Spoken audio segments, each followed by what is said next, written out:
Right, David. So I said earlier in it, you came relatively late into a full time sort of immersement Yeah, in this game.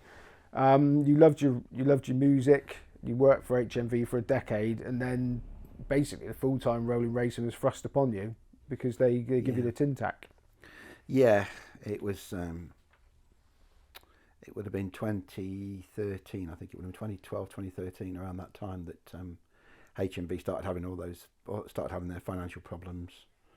Um, So they brought upon themselves, unfortunately, a lot of it. But still, they were very late to digital music. HMV. I think they thought it was going to be a bit of a. In fact, I know they thought it was going to be a fad and would die out, and people would soon come back to CDs again. Of course, it never went that way.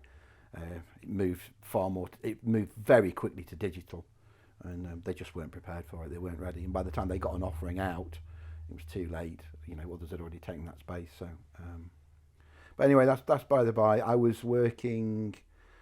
Where was I at the time? I was assistant manager at Burton on Trent at the time. Little store, nice little store actually. Um, and we started to get wind, sort of late November. Something wasn't right when deliveries didn't start turning up, and it didn't take long to work out that we were in sort of financial peril and what have you.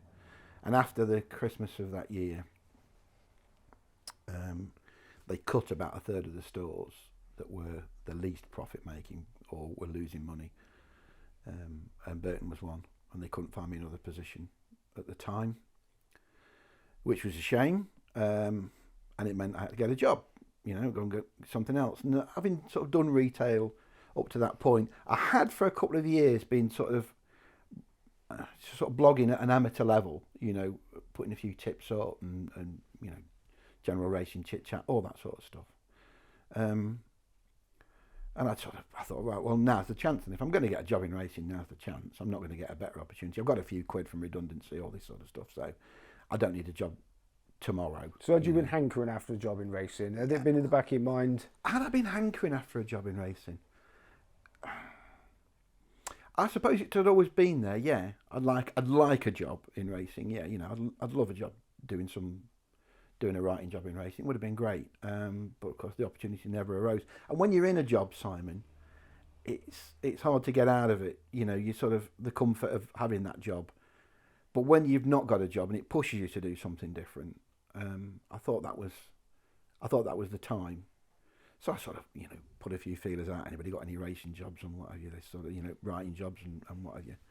Um, Andy Weller came along. I became good friends with Andy, and he certainly helped me out in the early days. I used to go around and he had a few horses in those days. Andy did, and he used to make me laugh a lot, and he still does. He's a good friend now, a really good friend. I remember the first time I ever met him was at Ludlow. He said, "Oh, come and have a chat to me at Ludlow and see what we can do." And I went to Ludlow, and he got a runner there with Lawney Hill, a horse called King Caractacus. And he said, "Oh, come into the paddock." And I went into the paddock with him, and it was the first time I'd ever been with an owner or anything like that. I sort of stood with him, and he says, and King Caractacus walked past us, and he went round, he walked past us again, and Andy's like looking at the horse, and he looks at Lawn, and he says, "Tell me why we bought this bloody thing, will you?" And I thought, is this how owners speak to the trainers? Is this it? Are they all this rude to them? Is this really how rude they are? Of course, it turns out it's just Andy. That's his name. And Lornie was well used to his tricks and his capers and whatnot, and she just gave it back in spades. So these people have all become great friends to me now, which is nice. I got a couple of small jobs to start me off, get me going, which has sort of evolved. But I got yeah, you do get. I did get pushed into racing a little bit at that point. It was sort of a case of, well, it's now or never. If I don't get anything, I think I knocked on you're knocking on doors quite a bit, and I would say to anybody that wants a job in racing, don't give up. Keep knocking on doors. I know a good friend of mine. I won't say her name, but she got a job within the BHA last year after numerous attempts. And she wasn't going to go again. She's like, I'm fed up of getting knocked back. I said, you've got to go, because if you don't try, and she got the job, which was great. I was really pleased for her. And those are the things you've got to do. I think definitely getting, becoming a member of the HWPA and getting an RCA pass, that definitely that definitely helps. I think once you do that, then people start taking you a bit more seriously. It's hard. It's a hard game to climb up in, I think, sometimes racing.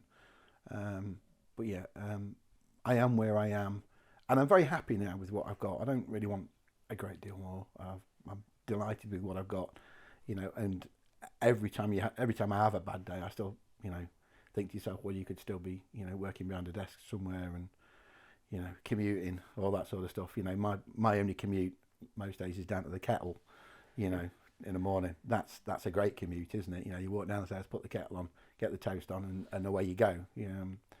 So I'm very grateful for what I've got, and I've got a lot of people to thank for that along the way. There's a lot of people have given me a hand up, which I don't forget. It's been great. Can you tell us? I know you're not allowed to, you don't want to say too much, but can you tell us a bit about what you were doing for Andy to get your toe in the first place? I was just sort of, Andy liked to bet, and I was just sort of helping him out, trying to find, bad value. He liked to oppose bad value favourites, and I was sort of doing that a bit with him. We were sort of, if I thought a favourite was too short and was worth taking on, I'd be letting Andy know. And I thought, that was basically his modus operandi at the time. But it was great just going around with Andy anyway, just sort of looking at his horses. As I say, he had them with Lorney, and I think he had a few with Charlie Mann as well. And then of course he had his Grade 1 winner with Warren Gretrix. He had One Track Mind winning the 3 miler at Punchestown was his Grade 1 winner. That was his big white hope, and it came good for him. Unfortunately, I was ill and couldn't go to Punchestown that year, which so the one time he had his big winner and I couldn't be there with him, which was a real shame. But it was he certainly helped me in the beginning. Yes. So it's actually quite a good ease into having responsibility by giving people your advice and then having to live by the results to build you up to what you're doing now with the sporting life and stuff. Yeah. The racecourse bookmaking part of it, you'd say but you're a workman for other people that are making the decisions. Having seen what you see now, would you ever think about that seriously, becoming a racecourse bookmaker? I think the setup costs are too great these days, to be honest, for me to do such a thing. I mean, you can set yourself up and buy a little pitch somewhere, I suppose, and you can rent your gear off your mate, all that sort of stuff. But I look at some of it and think it's hard work that side now. I think bookmaking, their costs go up every year. Their expenses are constantly going up, and racecourse attendances aren't exactly, flying through the roof every year on year on year. Generally it's a decline. So the game's getting harder, not easier, I think, for bookmakers. And a lot of tracks, they do bet very, very strong. A lot of them, I think a lot of them don't give themselves a chance half the time because they're betting so near the knuckle. So I think it's hard being a bookmaker if you've been established and you've got yourself started, over the years. It's probably a bit easier, but I think for somebody looking to get into the game now, I would say it's a lot harder. Yeah, I've no inclination really to go that side of things. The tracks you've been talking about aren't they're sort of the all-weather tracks and the smaller tracks. So when you see people on Twitter and places saying, whatever the bookmaker takes it, just green it all up. I mean, that's not really a feasible thing to do, is it? So have you got to be opinionated at tracks like that? Seeing what you see with the people you work for. Yes, I suppose you have. Yeah, you've got to be opinionated because you are. Let's just say they're good tracks for punters to go to. If you like having a bet, you really should go to some of these all-weather tracks because, as I say, you'll be getting tremendous value. You'll be virtually getting Betfair price without commission a lot of the time. And one thing I have seen over the last sort of 2 to 3 years, the bigger punters are coming back to the tracks. They can't get online, and they are coming back to the tracks. I know, I won't say the name of the horse, but I know, I saw that a couple of weeks ago. A couple of owners turned up for a horse, and one had a grand on, one had a monkey on, and it won. And he said, I don't know, and he picked up and he said, I don't know where we'd be without you lads. He said, I don't know where we'd be. He couldn't have got that money on online. He wouldn't have had a counting house chance of getting it on. But we have seen a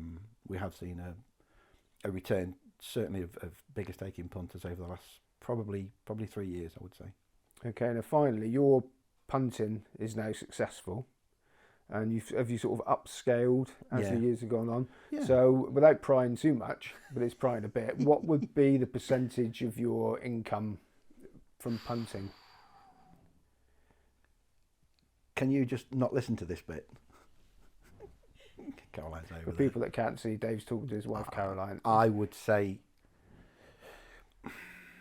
I'm trying to work this out in my head now because I've got like Plenty of fingers and 2 plenty bank of accounts pies. here and all that sort of stuff. It'd be a hard one to call. I would say probably somewhere between 10 and 15 it would be, I think, as a percentage.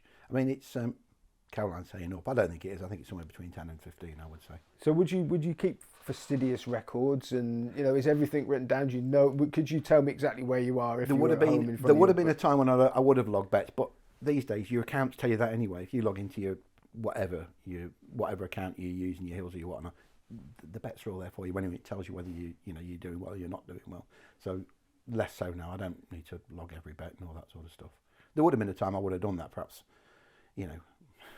when perhaps mid-90s, somewhere like that, into the early 2000s. I was probably logging them and probably realising I was losing. So that might be why I stopped doing it, because you're sort of depressing yourself with an Excel spreadsheet. Oh, well, hang on a minute, I backed all these winners, and yet, so that's probably why I stopped doing it at the time. So what about your staking? What's your staking system? As I say, everything that's on the sporting life, I back myself.